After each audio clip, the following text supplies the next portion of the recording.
You know that GIF where Nintendo wins by doing absolutely nothing in Mario Party? Yeah, that's kind of what it feels like right now. Hello there, everyone. Welcome back to the channel. My name is Botox Games. Today we are talking about some PlayStation news, although we will be tying into the greater Nintendo Switch 2 conversation as well, as I do think some of these things kind of pertain to Nintendo.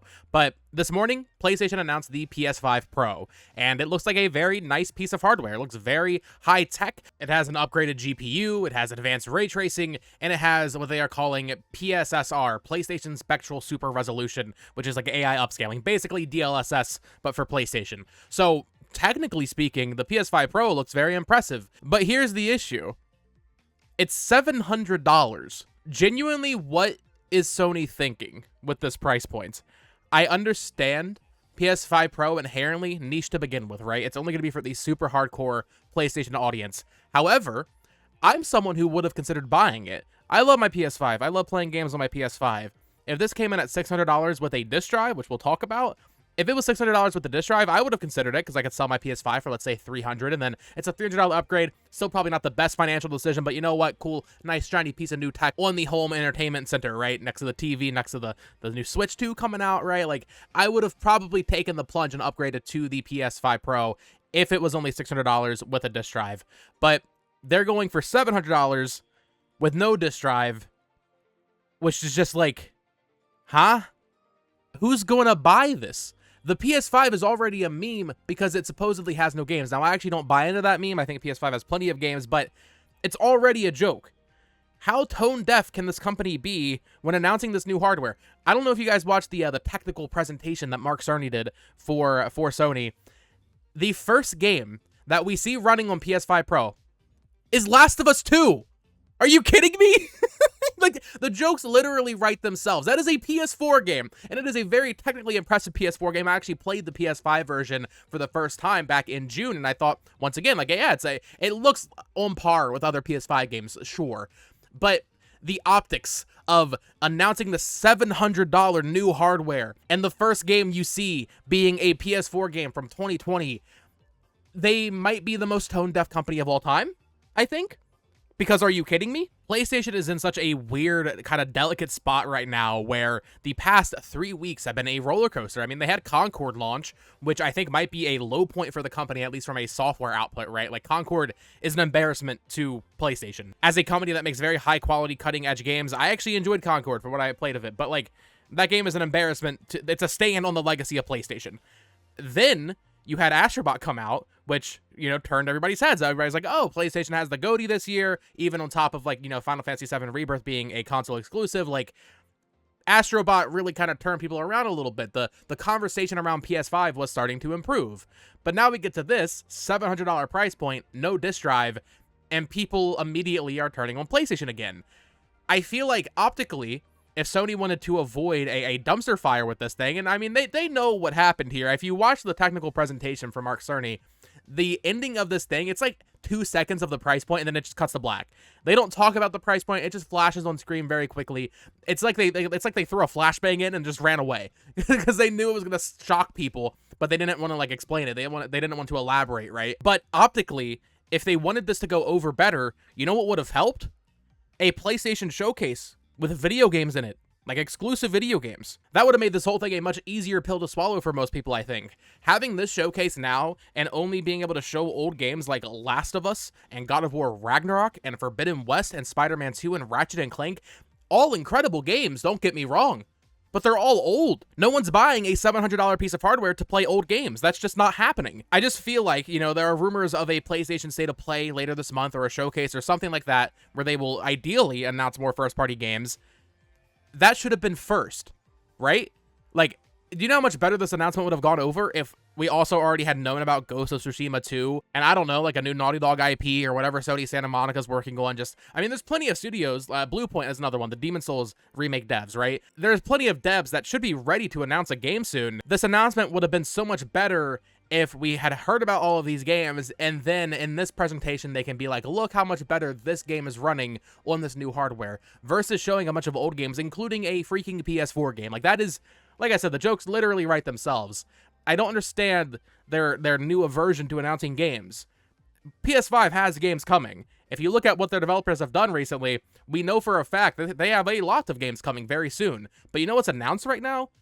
Until Dawn Remake, Death Stranding 2, and Fair Games, which is another live service game that will likely suffer the same fate as Concord. I mean, hell, even Nintendo and all of their technical unawareness has the foresight to market a new piece of hardware with a new game. Like back in 2021 when the Switch OLED was announced, they waited to announce it until after we knew about Metroid Dread so that Metroid Dread could be like the Switch OLED game. Or even with the Switch Lite. The Switch Lite had Link's Awakening tied alongside it. The PS5 Pro has Last of Us 2?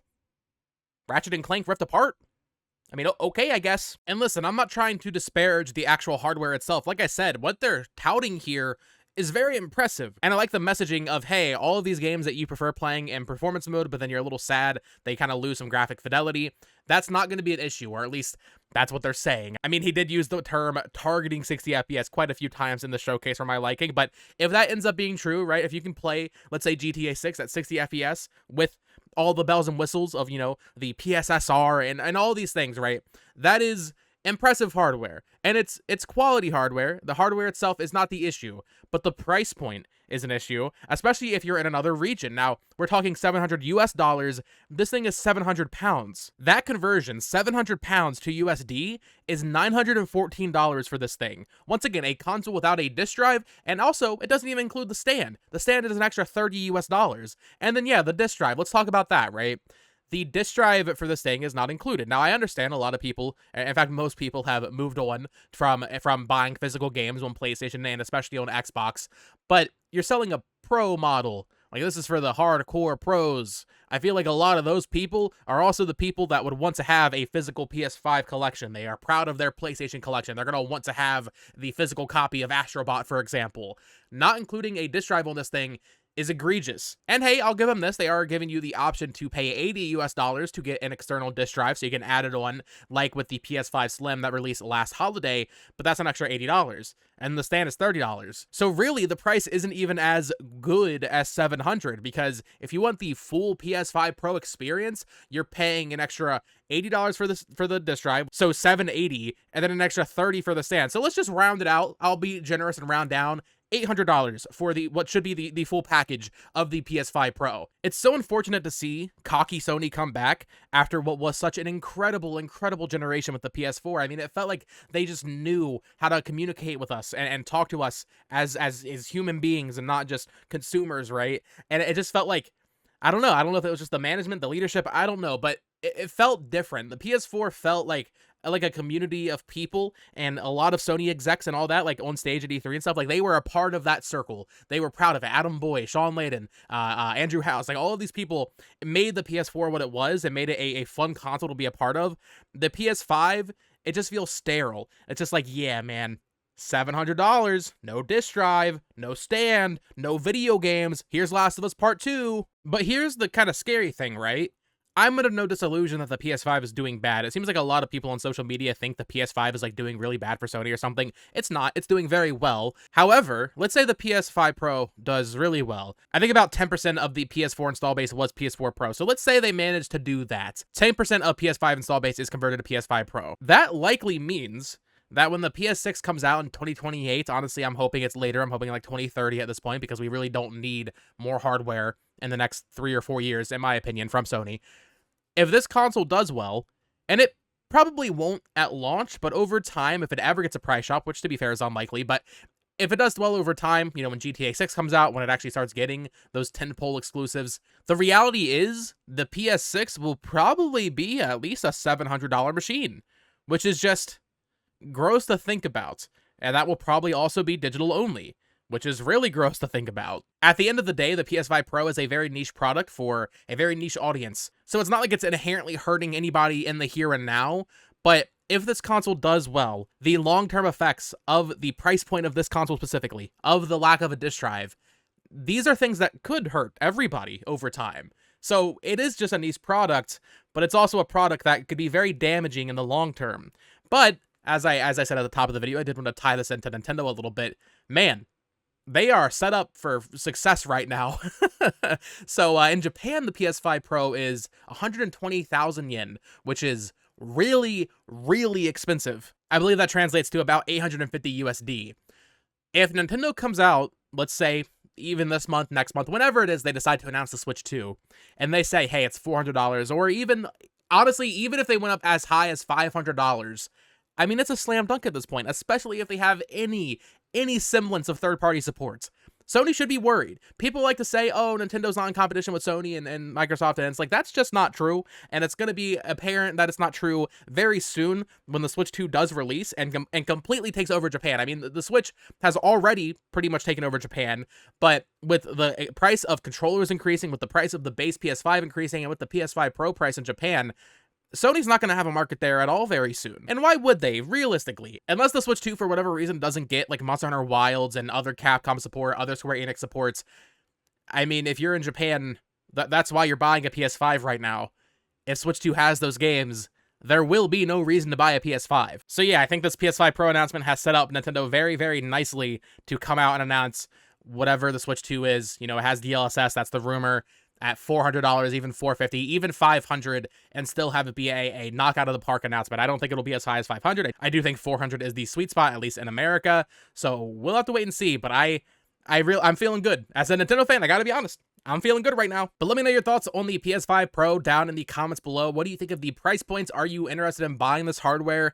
And if you are interested in buying this hardware at $700, what price point would you have been interested in? Like I said at the top of the video, if this thing was $600 with a disc drive, I would have considered it. I would have considered trading in my PS5 to get this thing, just to have that shiny piece of new tech. But at $700 with no disc drive, I mean, it's a hard out for me, dog. Like, that's just egregious in my opinion. So let me know your thoughts on the PS5 Pro down in the comments below. How do you think this might affect the Switch 2 in any real way? I mean, the reality is Nintendo's on the top of their game right now, and I don't think